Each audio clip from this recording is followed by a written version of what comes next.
Hello, everyone. My name is Camille Allen Strickard, and I am the Outreach Coordinator for Filmmakers Collaborative, also known as FilmCo, and we are the organizers of the Trinidad and Tobago Film Festival. So we had the amazing opportunity to work in partnership with the European film market to bring two of our filmmakers to their documentary and fiction toolbox. So in case you don't know what the European film market is, it is one of the top 3 meeting places for international film and media industries. So Ron Lee Smith of Barbados was the filmmaker selected with his documentary Voice of the Ocean, and Tennille Nwalo of course, home Trinidad and Tobago, with her film Algebras, were selected for the fiction toolbox. So Tennille is an award-winning filmmaker, actor, and thrill screenwriter from Trinidad and Tobago with a BFA in theater performance, graduating summa cum laude, that means she's smart, and years of experience on stage and on screen as both a TV host and an actor. She also starred in and produced and written multiple breakout films for her country, and also has been featured in several music videos.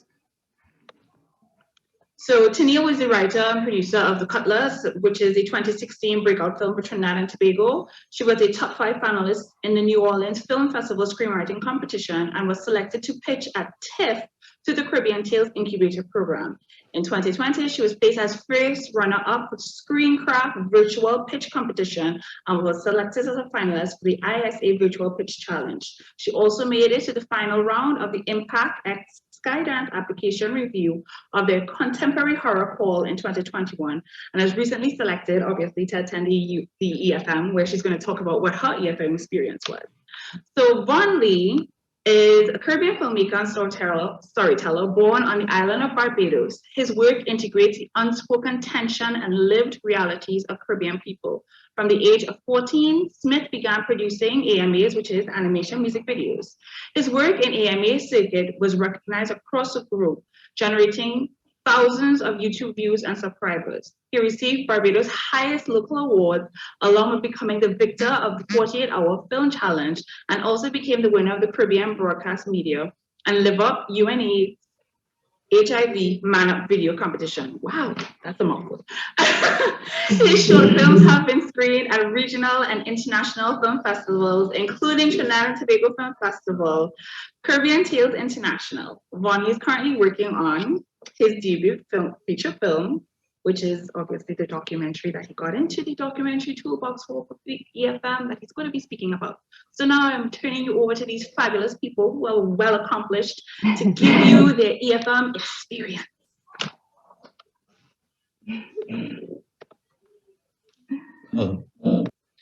Thank you very much, Camille. Thank you, Camille. Thank you so much, man. You're amazing. For that beautiful introduction.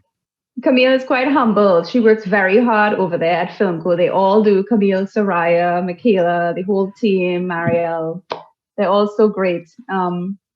Yes, thank you very much. Von Lee, I know you wanted to start this presentation. I don't know if that's how we're going to go with it. Yeah, talk a little bit. I could start it off and introduce everything, and yeah, let's go for it. All right, we can go for it. All right, guys. So first off, I just want to say thank you. Thank you for your time for coming here and listening to this talk. First, I just want to just say that this experience has been very, very life-changing, and I'm excited to go through some of the notes and the European film market experience, I like to call it, with you guys today. So you could go to the next slide. First, we just want to start off. Camille kind of give a little light mention of it. The European film market, what is it? You know, it's one of the top 3 meeting places of international film and media industries in the world. A place where producers, buyers, sales agents, distributors, and financiers meet and make deals, and it's closely linked with the Berlinale Film Festival, and it takes place simultaneously. So basically, this is just a film market with people who love film enthusiasts, everybody coming together to basically meet and discuss and possibly get projects funded, get to learn more about projects, get to learn more about stuff. While all this is happening, a film festival is happening simultaneously at the same time. So it's a film festival, and then there's also like a market of cool international film people. So you go to the next slide. Well, before we go there, I just wanted to say that there's probably such we haven't been in person. We got to have this experience online, but even online, just the energy surrounding this is something that you just have to experience to understand what it is. There's such a buzz. Everybody loves film. Everybody is just all about making great quality films, and these are some of the best people in the world, and it's one of the top 3 meeting places, like you said on this slide. So I just really wanted to touch on the energy, because that energy it re-energized me, and it re-energizes filmmakers in general to keep moving forward. And filmmaking is not an easy business, and sometimes you just need to be around peers that are as motivated as you are to remember why you love it in the first place. Yeah, and having it online this year was because this is the 3rd year that it's ever online, and I feel like just hearing a lot of the discussions and stuff from people who are veterans going from the film market and going to it. This has been the most inclusive it has been. It has seen a lot of diversity, different types of people, filmmakers from all over the world. I think from the recent pandemic and everything going online, it kind of opened up the world and the market for even this possibility to happen. So having it been online this year was amazing. Yes, it gave us this opportunity, because I'm pretty sure it would have been a lot harder for us to fly all the way to Germany to take part. I was ready. I was ready to go. If I was, yeah, I was too, though. But I often said I went to Germany in my mind, So give thanks. So. That's how it felt. It did feel like that. Yeah. So basically, to help prepare Tennille and myself for this large market, we participated in the EFM Toolbox program, right? And it's a program separated into 2 parts to help filmmakers all over the world navigate. So Tennille was a part of the fiction toolbox, and I was a part of the documentary toolbox. I don't know if you want to say a little bit of what your toolbox was entailed, Tennille. It pretty much, I'm probably the same thing as you, just different types. Workshops, it's just lots and lots of workshops. We also had a mentor. I think you had a mentor as well, right? For your documentary. And the mentor, the first part of the program is you meet with your mentor, you have a few meetings with them, and they kind of prepare you for the toolbox even, and for EFM. And then you get to the toolbox, and it's like a filmmaker's heaven of workshops. They just put you in these environments with some of the best of the best, and you get to hear and listen to these people talk, and it's very intimate. It's not big groups, they separate the groups into 2.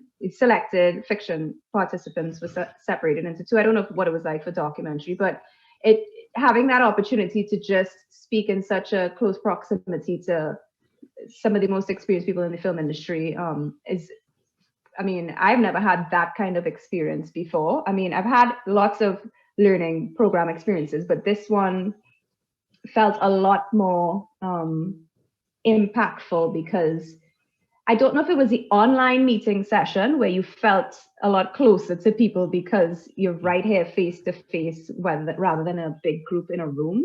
Right. I think that had something to do with it. Did you feel that way? Yeah, it was a certain level of intimacy that you had, and the inclusion of that space where you could just kind of be yourself and talk about your film, and then learn about other people's film. And it just felt like a family. And I just want to say big up to the Toolbox participants and stuff in the Toolbox. Hearing your stories was very amazing, and the facilitators as well, Babette, Timba, Max, Tula, and of course my mentor, my consultant turned mentor, Marion. Just want to say thank you. Like, those guys were really amazing. Helping me navigate through this documentary space. And the environment that they created, it was completely respectful. Yeah. We were talking about this a little bit, Vonley, that it was fun competition. It didn't feel competitive. It felt completely supportive, Being in a space where you're not made to compete with each other, but you were just there to kind of support each other and grow and also learn, was, I think, very, very healthy, especially for building the Caribbean film industry and stuff right now.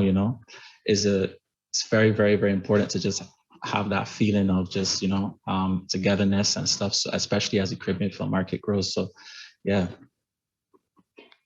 And then learning from filmmakers from different parts of the world too. And I mean, it's such a selective process to get into the fiction toolbox. So Yeah. like I felt so privileged. And then when you're there, you get to hear stories from different parts of the world that you might not have been able to hear, people from all over the world, and hear what it's like filmmaking in their countries and how it's difficult to them, or their difficulties and their challenges versus yours. And you could learn so much from your peers, Yeah, it was very much so a learning experience, and I was just very inspired, learning more about my project, but then learning as other people were learning, and then they just talking. It was very, very inspiring. So yeah. Inspiring is the word. Yeah. Yeah. You could see that slide. So, okay. So what's out there? Let's talk a market review, right? So basically in the market, there's, and just the wider world and filmmaking and stuff, online, everything, there's workshop labs, there's pitching and co-production markets, there's types of pitching forums, film festivals, of course, development funds, production funds, post-production funds, distribution, impact producing, and work in progress platforms. So basically, you're in this market. If as the EFM, you get to possibly meet people who facilitate these types of funds or are their own markets or film festivals, and then you kind of get a little bit of background on what does it take for your project to get into this thing, or you just learn a little bit more of their process or what they're doing now. Things have changed, So yeah, you can go on to the next slide.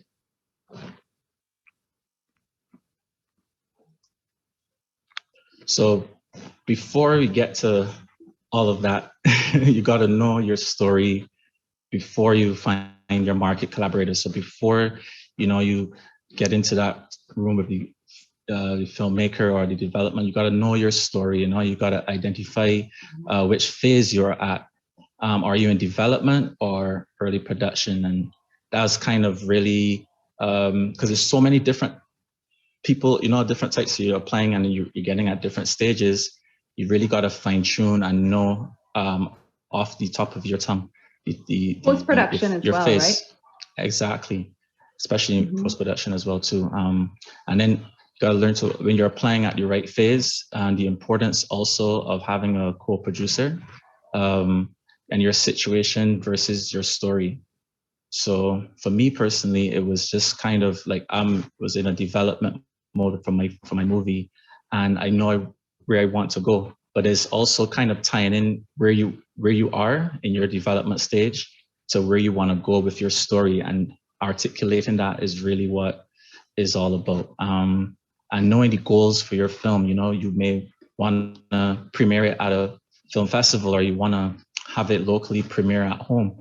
These are all these different questions and stuff that kind of came up for me. I don't know if it was the same for you too as well, but it came up for me during. Yeah, absolutely. I definitely think it's super. It's the most important thing to know where you're going before you begin, because it definitely helps you tell your story, what type of story, the way in which you tell it. I mean, for instance, everything for you cast them, are you going to cast actors from the UK, from Trinidad, from the US, what type of director you're going to have, knowing where you're going to go definitely helps you prepare for, from the beginning. I think you should know. Yeah. So I agree. And lastly, what are your values? I'm making sure that it matches the people that you're looking to reach out with. And by values is just really understanding, okay, what are you willing to compromise on if you do find a co-production, or your story, because you're talking to these different people and they may have a different perception of what your story may be, or they may have an idea, and then just staying true to what your original vision is very, very important. So I feel like knowing your values is very, very important before you meet your market collaborators. Yeah, I think I 100% agree with you because there's so many people are going to come at you with notes as well when they hear you pitch or when they hear your Yeah. story. And you have to know, I mean, you also have to be open, right? We talked about this to take notes, but you really do need to know at the core what the story is about first and foremost. And because you're the one telling it, right? And Yeah. if you're the one telling it, you have to know what it's really about and take everything with a pinch of salt, like we like to say, listen to other people's opinions and take what works for you, what resonates. And then you can, it's okay to not take everybody's advice, Yeah. Knowing what resonates and leave what doesn't is major Yeah. key. I think that's the trick, really. Yeah. So innovative ways to market your film, right? Finding fun ways to market your film through discussion, and also reading the room. So I would say when you do talk to someone or you get to speak on your film, finding a way to kind of talk about it is very, very important. Sometimes you may be in a room of 3 or 4 people, and in your mind you're like, okay, I want to talk, I want to get my my picture, say what my film is about. But sometimes having the etiquette of online conversations could be very, very useful. Just sitting down and listening, and maybe asking how's the weather going on your side of the world, or having these little types of conversations were very, very important, because part of the film market in the EFM experience, there's a mix and mingle sessions throughout. So that there's the film festival happening, there's the market where you can meet possible people, and then there's like a mix and mingle. And that mix and mingle session for me was crazy. So this is how it went. It was you had a Zoom full of 100 people, right? And within this room, you go into breakout rooms. So you will go into like rooms of 5 or rooms of 3 people, right? And these people may be random, maybe a film buyer or a director or a producer or a person from a film festival. And you have to kind of navigate the conversation while possibly pitching your film, or just probably having a conversation, or maybe you walk away with an email after, just kind of like knowing the nuances and balancing. And this is 100 people. You have 5 minutes to talk to 5 or 3 people for 1 hour straight. For 1 hour. So that you guys, you could do the maths. It was like back to back. Like you meet 3 people, 5 minutes of conversation, boom. Next conversation. You're just going and you're going and you're going. This would be one of my number 1 recommendations for people attending EFM, is to do as many of these mix and mingles as possible, because I'll tell you what, you get really good at pitching. It comes out, it just becomes like an automatic thing. And a lot of people get nervous pitching in the beginning, right? By the time you do a few days, there's not even time to be nervous. Yeah. It moves so quickly. It prepares you. We'll get to that a little later about what to prepare, right?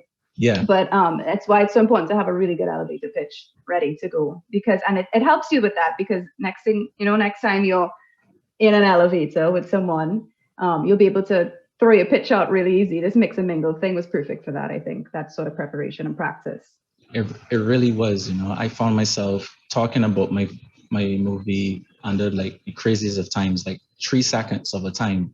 Or not 3 seconds, like 10 seconds, trying to, how do I articulate the film that I'm doing in 10 seconds or 1 minute, So mix and mingles, as you said, is so important. And also selling the brand of yourself versus the film. So sometimes, you get into these sessions online, and you're talking to someone, and you will be talking about your film, or a nice leeway to get into your film, maybe telling the person where you're from, where your inspirations and stuff behind the film, and giving context to your film sometimes could even draw even stronger interest in who you are and your film as well. So I think that is very, very important. Next slide.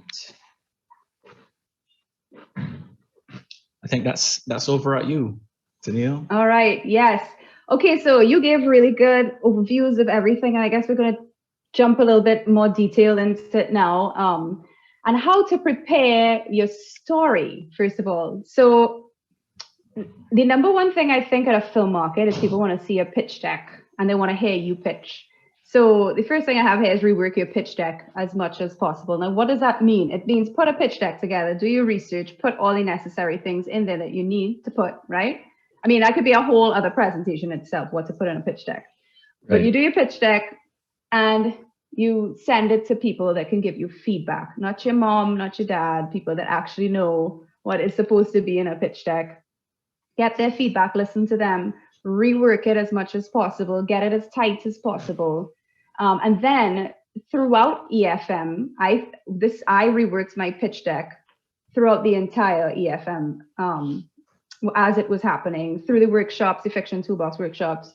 Even when I would hear, I would listen very well to what people would tell me, even in pitch meetings, let's say, and I would implement those things back into my pitch deck. And it got to a place where people felt really that I had a strong pitch deck. And it was because, I mean, the number one thing is you just can't be lazy. You just got to put the work in, a lot of work into it. And it takes a lot of work. It takes hours. I mean, probably 100 hours of work to put a really good pitch deck together, you know, like over and over, fixing it and fine tuning it. And what do you think, Bonnie? You had the same experience with a pitch deck? Yeah, I'm still working on my pitch deck, honestly, to be honest with you, because I think so having that pitch deck, it really is one of the ultimate communicators to people, buyers, or whoever, to really understand what you're looking to do. Sometimes as a creative, you may be like, well, I have this really good idea, but all of this stuff is really in my head. And how do I communicate that, you know? But having a pitch deck and reworking it and tweaking it, especially if you're looking to apply to certain funds or certain things like that, that is a very, very key. So rework pitch deck. Pitch deck will become your best friend. You'll be dreaming your pitch deck. And I was dreaming my pitch deck every night. Listen, a pitch deck, I kind of see it. I'm a screenwriter as well, right? And I kind of see the pitch deck kind of like a screenplay where it's never done until you get all the money. You just keep working it until you get all your money. It's so interesting. It's so interesting that you said that, because I feel also as Caribbean filmmakers, we have to find innovative ways to kind of blend in storytelling into these mediums, you know? And so that's pretty interesting you said that. Agreed. So the other thing is prepare your actual pitch, and it's called an elevator pitch. It's a 30-second pitch. I mean, like Vonnie and I were talking, after our experience, we'd probably tell you prepare a 10-second pitch as well, because there's lots of times where you meet people and you have 10, 20 seconds and that's all you get to talk. So make sure you have a really strong log line, and that's really what your 10-second pitch is, your log line, right? So an elevator pitch, a log line, a synopsis, which will go into your pitch deck as well. You should know your synopsis, you know, which will also be a part of your pitch, and a more detailed pitch. And that would be for when you actually have sit down meetings. When you actually land a meeting with someone, you have to have something to talk to them about, you know. So make sure you know who you're talking to, because let's go back to read the room, right? What you were saying before. I had this experience where I went in to meet with a potential co-production company, and they were a Ukrainian company, right? And I was ready to go in and tell the story. And as I started to tell the story, I picked up immediately that he didn't care too much. He wanted to hear more about the business side of it and how this was going to work. I immediately said, so you need to, this is when a proper prepared pitch deck helps, because your pitch deck will have, you should know how you want to market your film, what direction you want to go. Oh, yeah, I was saying this is when having a, which part? Sorry, did I stick? So, you stick just a little bit. So some important things. You were talking about reading the room, and he wanted to just the business side of things. Oh, right. So I picked up that he just wanted to hear about the business side of things. So I just switched gears, and this is when having a really good pitch deck comes in handy, because in preparing your pitch deck, you get to really understand that business side of your film, how you want to market it, where you want to go with it, what film festivals you want to go to. If you want to go to film festivals, you know, like, where do you want to play this film? What are you going to do with the film? And I think he was more interested in that. And also, how do you plan on raising the funds for this? You know, there are many different ways. So I think you need to be very clear about those things as well, not only in your pitch deck, but you just need to understand that and be able to talk about it, because I think the number one thing in pitching is having confidence, and people don't want to sign on with you if they get any inkling that you're not confident that you're going to complete the film. They'll go elsewhere. You know, they won't want to come on board. So I think part of having that confidence is, again, having a strong pitch deck and having really strong pitches put together. And look, listen, let me be real. 2 years ago, for me to talk live on this thing, I would be extremely nervous. Let's be real. I don't like public speaking. I've never liked it. I'm an actor, but I don't like public speaking, right? Same here. Exactly. The practice and doing it over, what I do like is facing my fears and not being afraid of things, right? So doing it over and over and over helped me get to a place now where I don't have that same sort of uncomfortable feeling to pitch. And I think people need to face that, because a lot of times you run from it, and you have to do the thing that you're weakest at, you know, and it'll help you push your film forward. I think that's just a part of life anyway, in general, right? It's true. Yes, and what helps with that nerves is the next thing is practice and memorize your pitch. It helps, because when you feel prepared, so, you know, and even I would memorize my pitch, but I will also have my pitch there with me, just for security sometimes, you know. But I think just doing it over and over and over is really just how you get better at it. And then would you agree? Yeah, then you would find innovative ways to get your point across, because I like what you said there about switching gears. Sometimes you may be in a conversation, or you realize and somebody's trying to figure out, okay, what's the business side behind this, boy? How does this work? What's the larger picture? And knowing how to kind of fit your story or what you're trying to say into something that could be in more of a business oriented mind is very, very important. So like, as you said, practicing it, memorizing it, and even reading it, you would find ways automatically. It will come like second nature when you're talking about it. Like if you're talking about going your favorite food or something, it will come second nature. So having to switch gears like that is very important. So I agree.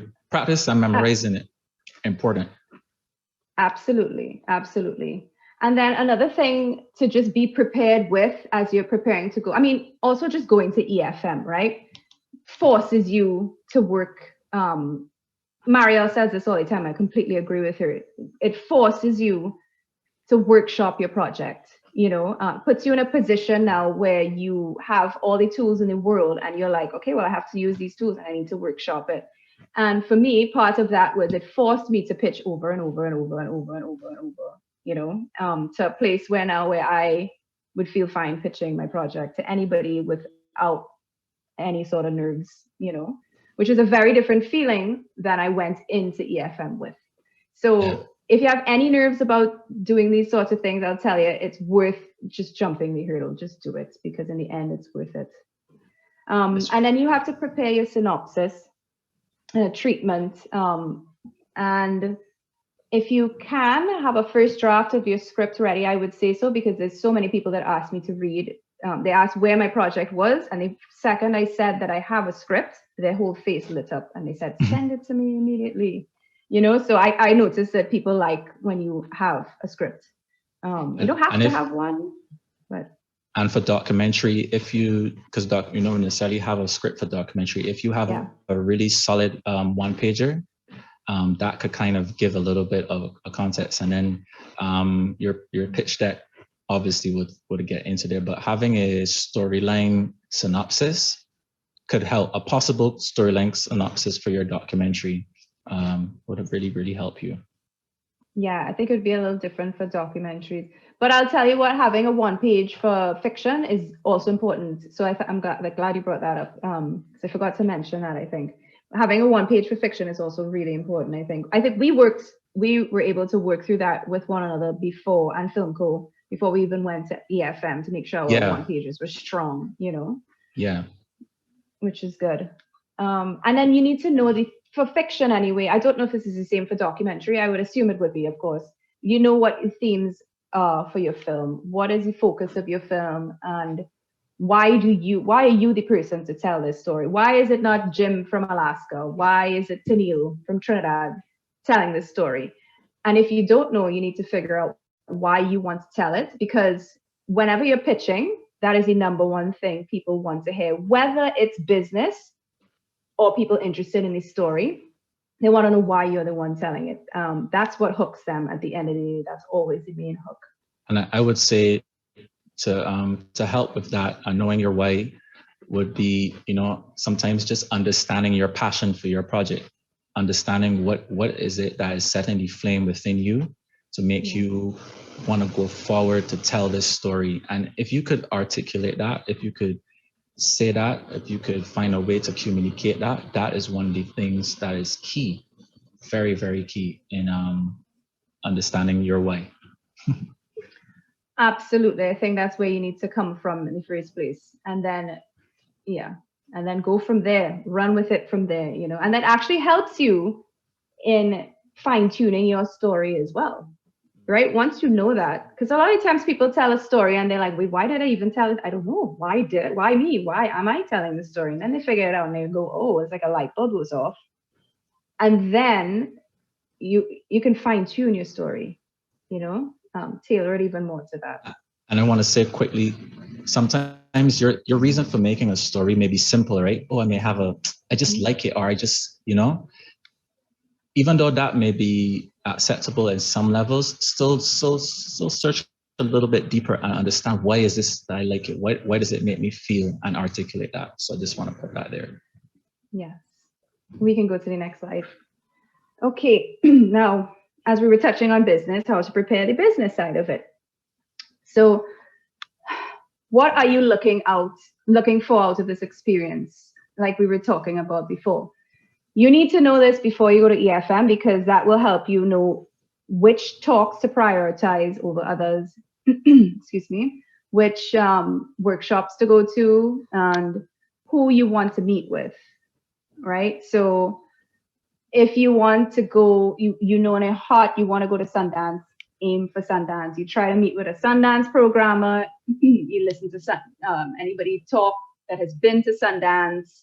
You can fine tune your EFM experience based on what you're looking for out of the experience. Where do you want to go with this film, right? You need to know. And something really important that it's super, super important is research companies beforehand. So once you know who you need to meet with, let's say you're looking for sales agents, then what you do, if you don't have IMDb, sign up for IMDb Pro, for like a month. And then you go on IMDb Pro, you research companies beforehand. Once you sign up for EFM, you have access to the entire database of attendees. You go in and you research those companies on IMDb Pro. You Google. And I'm not talking being lazy here. I spent 5 hours a day for maybe 3 weeks. That's how much work I put into it. Because I was very specific in what I was looking for. I knew I wanted to go for sales agents. I knew I wanted to look for co-producers and financiers. So I had a lot of work to do. And then I also knew, separate from film, I wanted to focus on TV as well. So I had a lot of homework to do. But it's really important to research those companies beforehand and send emails, which leads to the next one, to set up meetings with these people from even 2 weeks in advance. And I found this out, actually, they tell you this when you in the Fiction Toolbox program, but I had found this out before doing my own research, and I saw people suggesting, like emphatically suggesting that you need to set your meetings weeks in advance. You were sticking a little bit there, Tennille. You could repeat there. What is it that you found out before? Oh, that from doing my own research, I found out that people were very emphatic about setting up meetings 2 weeks in advance, because these people tend to get booked up, So I think that's really important. It's not a lot, and not a lot of people know that their first time at EFM. I was lucky to come across that piece of information doing my research. So I would like to share that with everybody out there. If you're going to any sort of film market, I would say try to set up meetings weeks in advance. Something that you don't really think of as well too. Did you set up meetings, by the way? I'm not sure. Were you able to? Or Yeah, I you was didn't? able to set up meetings and stuff, and I just wanted to say too, that was one of the major key, the biggest things of this film market is having access to the emails and the websites of the people that you possibly would like to work with or have a meeting with. That's like one of the major resources, the major things that you have to like put into practice when you're into this film market. And for me, I was able to set up meetings and stuff. But for me, it was a case I didn't set it up 2 weeks before or a week before. But what happened was a lot of my meetings came afterwards. So this is what I want to say as well. Sometimes the people that you're looking to reach out to, they may be actually busy or they're already booked up because for people like Tennille or, like people who just understand the thing more to do it 2 weeks in advance, they will have like that. Me. they'll have a more of a chance in that realm. But what happens is you still send your emails during the EFM, because I think sending it during is just as impactful too, because these people are probably getting emails all the time, right? But having a EFM in your title box is like, people are actually researching me and are seeking me out. So what happens is sometimes you may not get a reply during the EFM. However, after, which was for me one of the biggest things, I was getting replies, and a lot of my meetings and stuff came after, which was even more for me was better that way, because I get to kind of just soak it up a little bit and then kind of like go on the process after. But don't feel a type of way if you send your emails 2 weeks or even during and you don't hear a reply. Sometimes you will get it after. So I just want to agreed. That actually happened to me as well too. Even people I emailed before, I didn't hear back from them until after EFM. Bigger name companies too. And speaking of stalking, let's go there. Like even during EFM, when I would watch talks, I'd be like, right, I like this sales agent. I'm going to email them right now while they're talking. And I would go into the database, find the information. This is what goes back to what you're saying, how important it is to have access to this database. Yeah. Find their email address and email them immediately, and have you should have a stat. You should have a preset. A preset for email. Yeah. Yeah. Email. Yeah. Email. You could just copy, paste, change your things, change your names, change the important information, detail it to but have a general email ready to go, I emailed so many people, and I met with a lot of them. I got to meet with a lot of the people that talked at EFM and Tennille, I totally relate, because even during some of these Zoom calls in the Toolbox program and also at EFM, some of these sessions, I would you just even direct message them on Zoom. Sometimes that could be, and then you could ask for their email and stuff through there, and also the EFM Toolbox program, they actually help also, they help set you up with meetings as well, because it's so they would help you to it will kind of like weigh out, you could kind of do your research and stuff too, but they were really, really helpful in terms of even going as far as to help set up these meetings. So it's just like, it's a program, it's like all inclusive. It's like you getting to talk about your film and learn, but like the people actually helping you, like they're trying to like bridge those gaps of information, They really do. And the round tables that they set you up with. Right, that was the word. I was trying to remember it, round tables. Yes. Yeah. And the one-on-ones too. Like, I mean, I would never have had a chance, I don't think, to meet one-on-one with the Sundance programmer. And, that gave me a really good connection, because we clicked when we met, and I got to pitch my project to her, and now she's going to look out for it. So the EFM really, and I guess if you're lucky enough to get into the Toolbox program, having that, I would put that in my title and email as well. Like, Yes. And people would take you seriously. So yeah, man. Shout out to Max and Babette for real, man. They work so hard. You guys, they work tremendously hard, man, for real. Coordinating everything back there. Yes, and so they didn't sleep. So, and you probably won't sleep much either during the EFM. That's what I'm about to tell people. You have to prepare for the time difference. Yo, yes, yes, yes. And you Yeah. have to be disciplined and you have to go to sleep early unless you're sending people emails or you're doing something productive. Go to bed early because some things start all kind of 4 o'clock in the morning in our. Sorry, I stuck there again, didn't I? Nah, you're good. You're good. You're good. Yes. I know you were up all kinds of hours in the morning. So was I. My schedule was crazy. I would have a toolbox program at 4 and 4 to 6, and then I would sleep from 7 to 8, and then from 9 to 12 would be a meeting or so. Then like from 1 to 2, and then from 3 to 4, and then like there's a round table or something at like 6 to 7, and then I still gotta like process whatever it is and prepare for the next day, and it was just like that repeat, like in and out, constantly, and having the time difference is so important because it tricks you, right? It got, you're learning all these different time zones. Setting up a meeting isn't just like, yeah, let's meet at 6 o'clock tonight. No, like your 6 o'clock is 10 o'clock their time, and you gotta like balance that out. So yeah. People from all over the world. So it's just you have to figure out what everybody's time zone is and how it's going to work, and you have meetings at all strange hours, and but it was a lot of fun, and it allowed me to feel partly immersed in a different world temporarily. And I did. I committed to it 100%. I 100% committed to it and pretended that I was not in Trinidad for those hours. Yeah. I did, and I think that helps a lot if you fully commit to the process. You have no choice but to, like, it's a full 100% commitment to just go on it, Yes.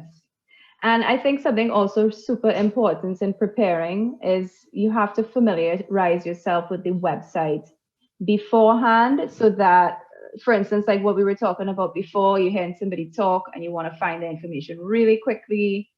You go into, the database, you should be able to manipulate that website easily by the time it starts, Navigating that website is a little difficult, but you have to, and by spend time, definitely just, I think any toolbox program really helps you with that, knowing how to trying to kind of, how to sign in. You have to log in, and then you have to search and stuff like that. So familiarize yourself with the website is very, very key, because your in and out is very important. Agreed. We could go to the other slide now, please. So tips, right? I think we kind of touched on a lot of these things already, but do as many events as possible. This is there's so many benefits to it. Learn as much as you can from everyone, watch other people pitch. That's very helpful. I think, let's go back to when I placed this first runner-up in Screencraft pitch competition. I watched so many people pitch before I did that pitch. And I listened to the judges' feedbacks. I listened to people's feedbacks. I think that's really important. And I tailored my pitch to how, what people want, how you can communicate your idea to people in the best way possible. That's really what a pitch is. Getting your idea out to someone. And the best way to do that is to hear their feedback. So watch others pitch, and then you pitch to others and get their feedback, For Do sure. you agree? Yeah. Pitching, just familiarize yourself as be a student of the game, just there's no amount of information that you just learn as much as you can and try to apply it as best as you can.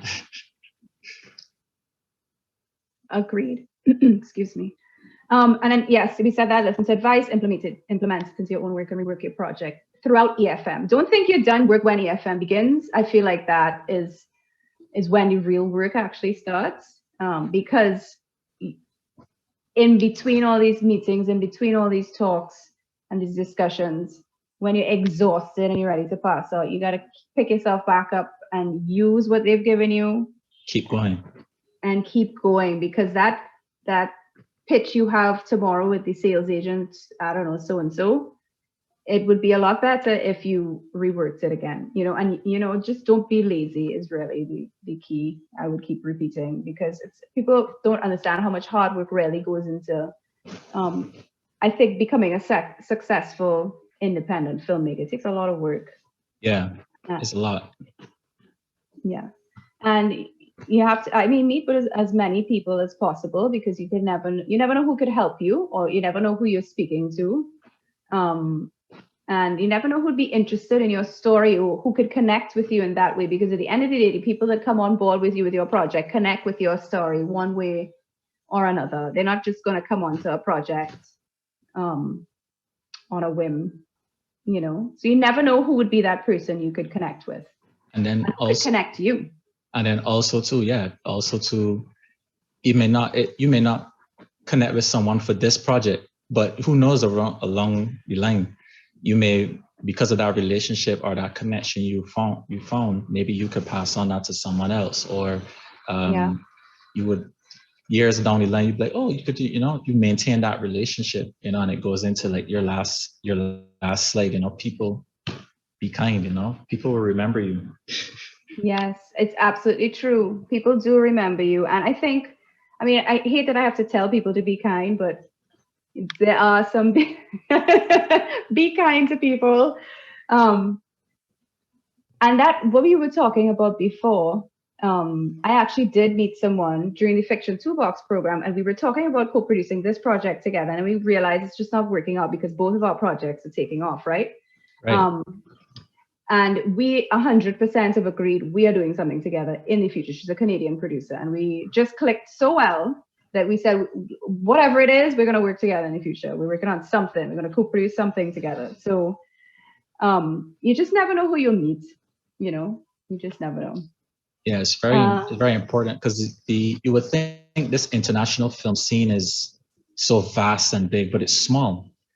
Everyone knows each other. Everyone has heard.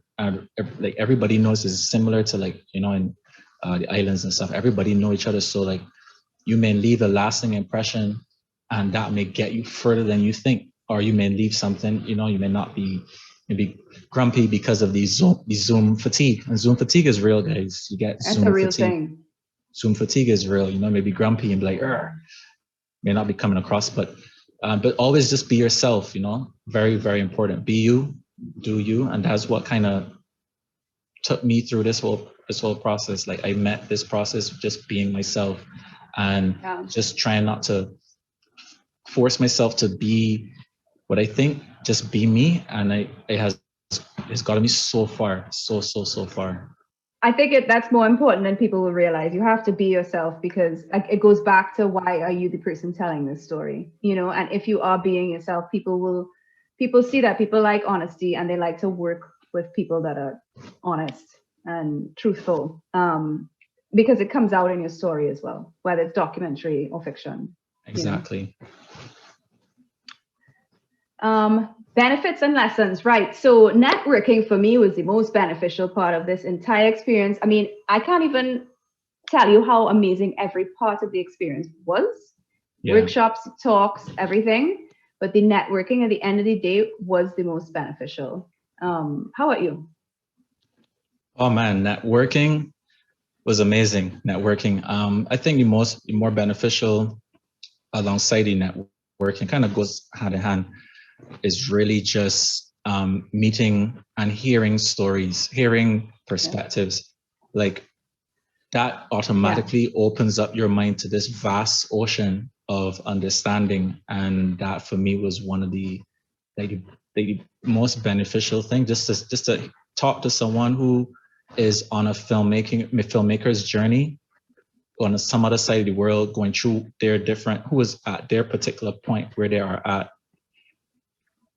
It was comforting in some way. It was like, okay, well, I'm not alone in different, everybody, to being a filmmaker is hard. It's not easy.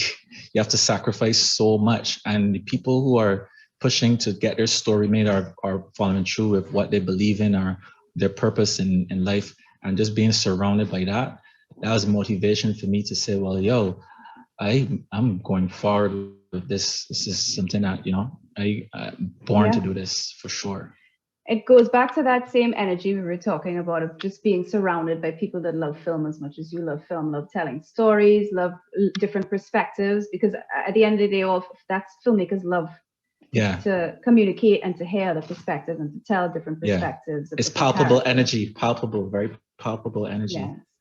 Yes, and it really does motivate you and push you forward, push your project forward. I mean, I could say now I'm very grateful for this whole experience because it fast forwarded my production, which is going through very soon. So, yay! So thank you, Filco, and thank you, EFM and Trinidad and Tobago Film Festival. So, I mean, I'm a testament to how much it works and how much the process worked, you know, going to EFM. And I kind of wondered, why was I not doing this before? And then I thought about it, okay, because it would have never been, to me, I would have never thought twice because it's all the way in Germany. So, I mean, there are pros and cons to everything. This online thing made it accessible, more accessible to Caribbean people to be present there. And yes, and making that networking possible, networking with your peers from different parts of the world. Your representation for Caribbean people in this thing is massive, you know, and I just want to, since, you know, you're thanking a special thank, I just want to thank Filmco, you know, thank you Filmco for everything, putting us on this experience. It was very, very, very, very beautiful, man. It's very, I thank you. This is history in the making, you know. I also want to thank the documentary toolbox, the people the organizers and stuff behind it, Babette, Temba, Max, Catherine. I know I said you guys' name already, but I just want to thank you again, Marion, as well. And I want to thank the US Embassy, Nikita, Heidi Fisher, Larry. I want to thank you guys as well for your support. On just going on the messaging and everything. I want to thank the Arabara Center for Creative Imagination at school. For me, like my professors and the people who know that I was on this journey, I was like rooting and pushing forward for not only myself, but you as well. You know, this is something the Caribbean, Barbados and Trinidad, you know, coming together, pushing forward, you know. I want to also thank my high school, Garrison Secondary, Garrisonians. I want to big up everybody. I'm doing this for you guys. You know, this is far, man. You know, I didn't make the movie yet. The movie about to be made, but when it come out, when it jump out, it come out. You know, big up to the BFBA, Barbados Film and Video Association. Thank you guys a lot. You know, and the Movement Film Collective, Neil, Klish, Melanie, Jason. You guys are awesome, man, and especially for this particular process, Klish and Neil. You guys, the work you guys are doing on the ocean and stuff like that, and just highlighting and having you guys a part of it was very, very amazing. And big up to the Vinci people, with Vinci Posse, everybody over at Hairuna Film Festival, Aiko, Beth, Olivia. Happy birthday, Olivia. Love you. If it wasn't for you helping in this process, I would not be here. So thank you very much. Big up to yourself, Ackley, and everything. And I know it's a long set of big ups, but it's gotta get this out. Big up to save it for the end. Big up to the No Equal crew.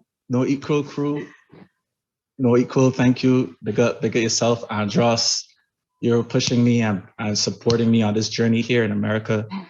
Brother, my brother, bless up to you. Bless up. And my auntie, thank you, auntie. Thank you for everything. Thank you, Auntie Jenny. And lastly, my mom, thank you. You've been supportive of my filmmaking journey for so long. And I'm telling you this, it's gonna happen. And I know you know and we know. So thank you very much. And everybody that I have met, big up yourself, to Neil as well.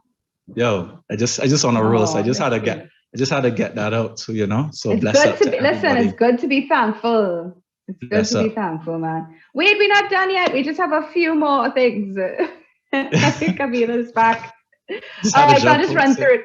I'll run through it real quick. So just remember to read your pitch. You could read your pitch if you're nervous, but have it memorized anyway. Especially with online, you can have it up there on the screen and nobody will know. Know your story, like what we were talking about, be open to change, take advice that resonates, and leave the rest at the door.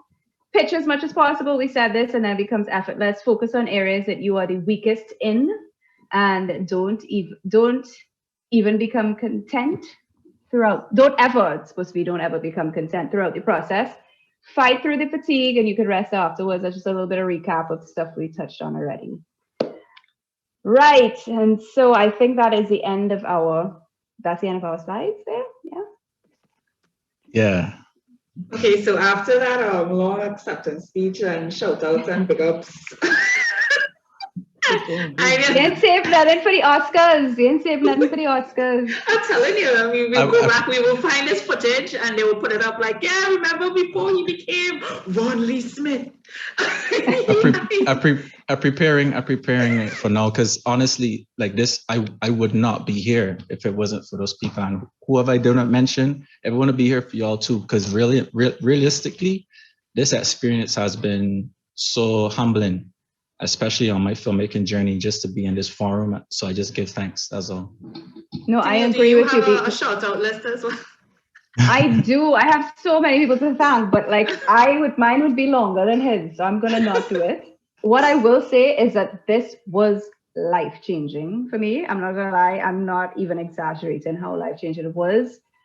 From me getting the perspective that I got from other filmmakers from around the world, being able to have really good advice from the best of the best, you know, and if you being able to experience that massive market, and being able to implement all that I've learned in that compressed amount of time into pushing this next project forward, it is life-changing for me, because and that's why I said at the end of the networking was the most important part, because the contacts that I've made after this experience, whether it was through the actual Toolbox program or just meetings that were set up, it really was life-changing, and things, I mean, are gonna be good. Yeah. So thank you, Philip, go again.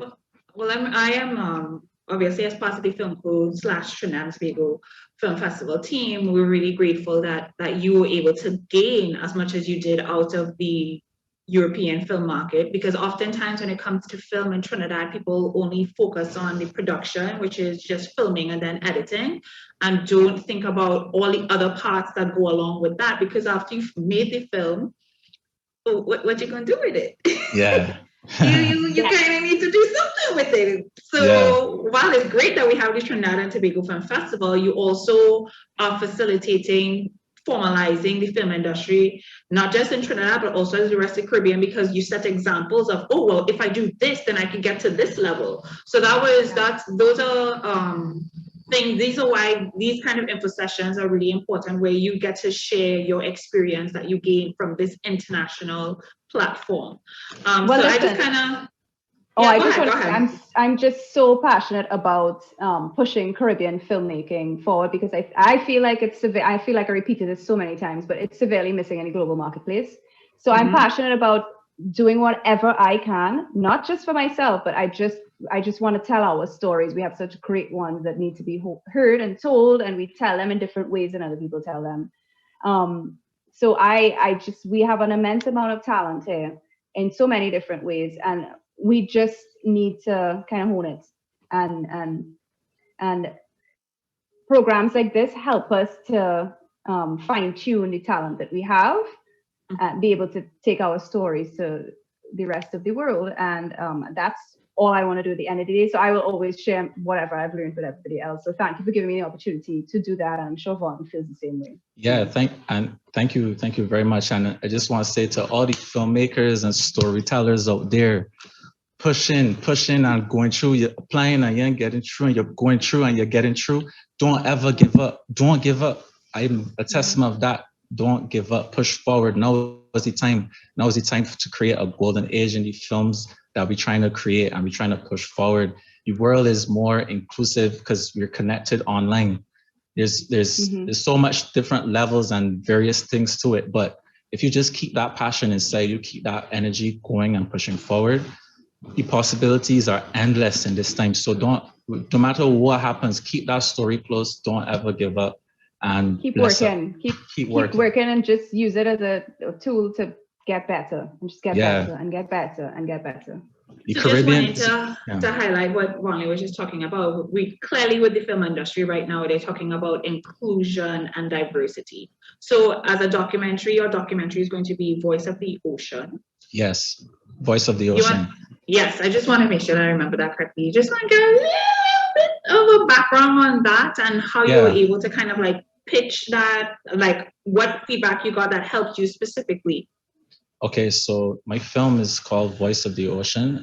It's looking at the consciousness of the ocean and how that relates to who we are as human beings. It's following my personal story as a filmmaker, a up-and-coming storyteller who is looking to tell a story about home, not only Barbados, but home, the ocean, the place that makes me feel most at home, which is the ocean. And I'm setting out on this journey to tell a story about the ocean and where we are right now in terms of, different things that's happening, climate change, all these different things. But I want to tell a story that is looking at it in a different way, a different perspective, a way that is more mindful for us to heal and for us to connect back to who we are, who we truly are.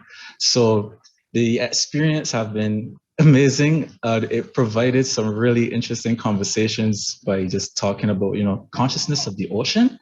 What is like the second you bring consciousness and ocean together, it's kind of like is an instant conversation starter. So I was very much, just a student of the game. Hearing feedback from it was amazing. Just like, okay, how are you going to navigate this? How are you going to, So right now, my film is currently is in development. I came into it being in development. It started off as a passion project, me just running out there with my camera, filming, and then it just turned into this larger than life concept. And right now it's in development. I am happy to say I've met some amazing people all over the world. I'm just happy and grateful. And right now I'm just trying to get my pitch deck ready. I'm going back into the space of my pitch deck, going back into that space of even understanding my why, even at this stage, and forging true with my story and finding a way to tell a story coming from the Caribbean, from who we are, from a perspective that is not only my own, but from the Caribbeans as well. So, yeah, that's it. Right. So at least people have a better idea of what your story was, and knowing your story, the why of your story, and how intrigued people were by your story and the feedback that you got that helped you solidify your idea even more, your project even more. So with Tennille, with your fiction project, because Vonley, yours was a documentary, so Tennille, yours is a fiction. Tell us a little bit more about it. Fiction. Well, mine is called Laja Bless, is how we like to say it in Trinidad. And I mean, I'm sure everybody listening is pretty much local, so they know what a Laja Bless is. But at the heart of my story, well, let me give you the log line. So a woman wakes up with no memory to find herself trapped in a slave plantation to a museum, pursued by a vengeful witch with insidious ties to her secret family history. So at the heart of my story, it's really all of that. It's a thriller horror, but it's a mother-child story. So the theme is really a mother will do anything to get back to her child. I don't want to give away too much because we're filming this year, and we're actually aiming. So going back to what we were talking about, I got to meet with that Sundance programmer. So she's given us a really good shot at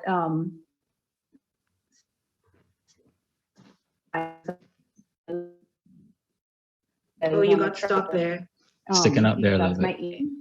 You got stuck. Oh, yes. So that's our aim, is to apply for those bigger festivals and try to get into one of them. And if we do, I will scream for joy because it's so hard to get into them. And we are aiming to, the casting call is probably going to go out this week. So I guess I could announce that we're aiming to shoot in June. Great. But it was all because of this EFM experience and fine-tuning the pitch deck, fine-tuning the pitch, the business side, everything that sponsors and investors and all of that are feeling comfortable to come on board. I think a big part of it is owed to the experience throughout EFM. Well, I mean, I'm wondering if we have any questions, because I feel like it was a lot of information that you gave for people to kind of like digest, especially when if you've never been a part of like an international film market, to know what the ins and outs are. It's a lot to take in, because again, you do your film, what to do with it? So now you're like, oh, so all of that is involved. Yes, you have to pitch it. You have to have your documentation prepared. You have to be able to talk definitively about your project. You need to know your project inside and outside, and you need to be comfortable in yourself to present your idea. Because I remember with FilmCo, we have obviously weeknight workshops, and I remember we were trying to get to do like an elevator pitch, and I feel like people didn't understand what an elevator pitch is. It comes in handy when you're going to a film market or even to like a film festival, where you literally have 10 to 30 seconds to pitch your idea. You don't know who you're talking to, and it's not like a formal thing, because I feel like people think it's very formal. It's literally like a conversation you're having. Like what we're having now. Exactly. Yeah. What are you working on? Oh, well, I have this project that's in development, blah, blah, blah, blah, blah, yada, yada, yada. Just like how you could spit out your log line, that's what the pitch is, just to kind of get people to understand that even though you hear terms, you feel intimidated by it, you really have to kind of be brave and jump into it. You would say? I 100%. I 100% agree. It's true, man. I like, when you say elevator pitch, I just keep, when I put it in context with the Caribbean, I thinking a maxi taxi pitch or a maxi taxi pitch, or a ZR pitch, like something. In a fete. Or in a fete pitch. A whining pitch. A whining pitch. Yeah. What's a little wine? Hey, you know what the movie's about? Yeah, man. Yeah. But listen, let me tell you, I feel, people work hard, right? Filmmakers work hard. I'm going to be real. I mean, a lot of times people think they're working hard enough and they're not working hard enough. It's that much harder you had to work. Because if you really want to make your films, you have to work harder than the rest of the people. You just have to. That's the only way it's going to get done. It takes sacrifice. That's what I've learned on this journey, like I've sacrificed a lot to be on this journey as a filmmaker, and it's a lot of sacrifice, time, your family, your friends, people not really understanding, and you're trying to fit into this, like things in society, but then you have like this vision, and you're just caught between you choosing that. But I would say it's just, you have to keep the fire, the flame of passion burning within you. That's one of the things that I had to hold on to and never let. Through every single situation I've been through, I had to hold on to that. Like if it was like the Holy Grail, the feeling of this, of just wanting to tell a story or just going on this path as a filmmaker, I had to keep that close to my heart. And I feel like, you just